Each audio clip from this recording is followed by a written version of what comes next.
আলাইকুম রহমতুল্লাহ। আমরা আজ নানাভাবে বিপদগ্রস্ত। আসলে আমরা মহান আল্লাহ তালাকে কিভাবে ডাকবো? আল্লাহ তালা আমাদের ডাকে অবশ্যই সাড়া দিবেন। সেই দোয়াগুলো আমাদের জানতে হবে। আমরা আজ বিভিন্ন কাজে হতাশাগ্রস্ত, কেননা আমরা সঠিক নিয়মে মহান রব্বুল আলামিনের দরবারে চাইতে পারি না। কিন্তু একটা বিষয় আমি জানিয়ে দেই, আমরা যা চাবো তা যেন আমাদের মঙ্গলের জন্য হয়। এমন কিছু চাবো না যা আল্লাহ রাসূলের বিপরীত হয়। অর্থাৎ আমরা যেন ভালোভাবে চলতে পারি, 5 ওয়াক্ত নামাজ জামায়াতের সাথে আদায় করতে পারি, অর্থাৎ ভালো ভালো কাজগুলো যেন করতে পারি। এই বিষয়ে আল্লাহর কাছে আমাদেরকে প্রার্থনা করতে হবে, তবেই তিনি আমাদের ডাকে সাড়া দিবেন।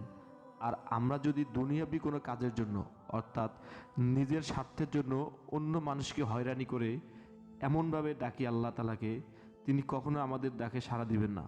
তাই আমি আবারও আপনাদের বলতেছি, অবশ্যই যে জিনিসগুলো চাবো তা যেন আমাদের জান্নাতের জন্য হয়, অর্থাৎ আল্লাহকে যেন আমরা পাই, সেভাবেই ডাকতে হবে।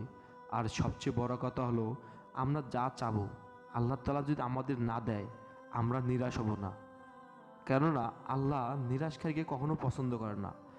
আমরা একটা জিনিস চাইলাম, আল্লাহ তাআলা আমাদের সাথে সাথে না দিল, এজন্য আমাদের হতাশ হওয়া যাবে না। এবং যতক্ষণ পর্যন্ত আমরা পাইনি, ততক্ষণ পর্যন্ত মহান আল্লাহ তাআলা দরবারে আমাদের চাইতে হবে। তাহলে ইনশাআল্লাহ তিনি আমাদের নিরাশ করবেন না। আল্লাহ আমাদের দোয়া করতে বলেছেন, যে পাপ করেছি মাপ পেতে আল্লাহর সামনে মাথা নত করতে হবে, সঙ্গে বুকে আশা রাখতে হবে আল্লাহ নিশ্চয়ই মাফ করবেন। আল্লাহ বলেছেন, তাকে ডাকলে তিনি তার ডাকে সাড়া দিবেন। অন্যায় কাজে সহায়তা পেতে আল্লাহকে ডাকলে তিনি কবুল করবেন না। আত্মীয়দের সঙ্গে সম্পর্ক নষ্ট করার জন্য দোয়া করলে কাজে লাগবে না। যে দোয়ায় ঠোঁট নড়ে কিন্তু হৃদয়ে স্পর্শ নেই, সেই দোয়া দুর্বল। আপনি যতই পাপ করুক না কেন, আল্লাহর ক্ষমার কাছে সমুদ্রের ফেনা তুল্য পাপ কিছুই না। আল্লাহ চাইলে সব কিছুই মাফ করে দিবেন। আল্লাহ মাফ করবেন বলেই যে আমরা ভুল করব, সেটা কিন্তু নয়। পরিণামে আমরা আল্লাহর অনেক নিয়ামত থেকে বঞ্চিত হব, যেমনটা পূর্বের অনেক জাতি হয়েছিল। অনেকে মনে করতে পারেন আল্লাহ তো ক্ষমাশীল, ক্ষমা চাইলে আল্লাহ মাফ করে দেবেন।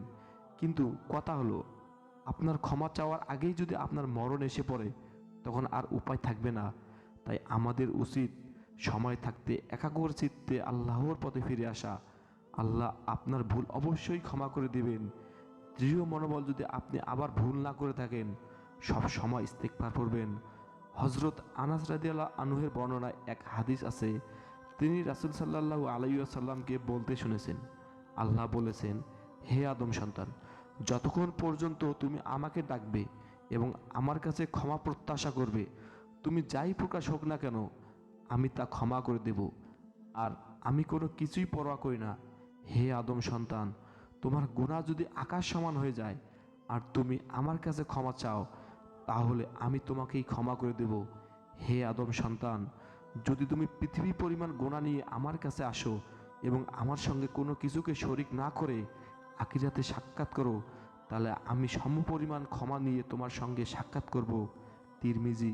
তাই সম্মানিত শ্রোতা বন্ধুরা, আমাদের বেশি বেশি ইস্তেগফার করতে হবে।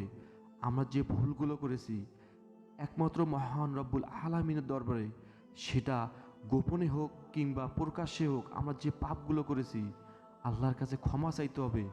আল্লাহর কাছে ভুলগুলো বলতে হবে, হে আল্লাহ, আমি এই কাজটা খারাপ করেছি, আমাকে মাফ করে দাও। হে আল্লাহ, তুমি তো জানো আমি সবার চোখ ফাঁকি দিয়ে এই খারাপ কাজটি করছি। তুমি তো একমাত্র রহমানুর রহিম, তুমি তো সব জানো, তুমি আমাকে মাফ করে দাও। আমরা যদি ভুলগুলো আল্লাহর দরবারে পানা আছে, ভুলগুলো স্বীকার করে রবের প্রতি মাথা নত করে ক্ষমা চাই, অবশ্যই মহানব্বুল আলামিন আমাদেরকে ক্ষমা করে দিবেন ইনশাআল্লাহ।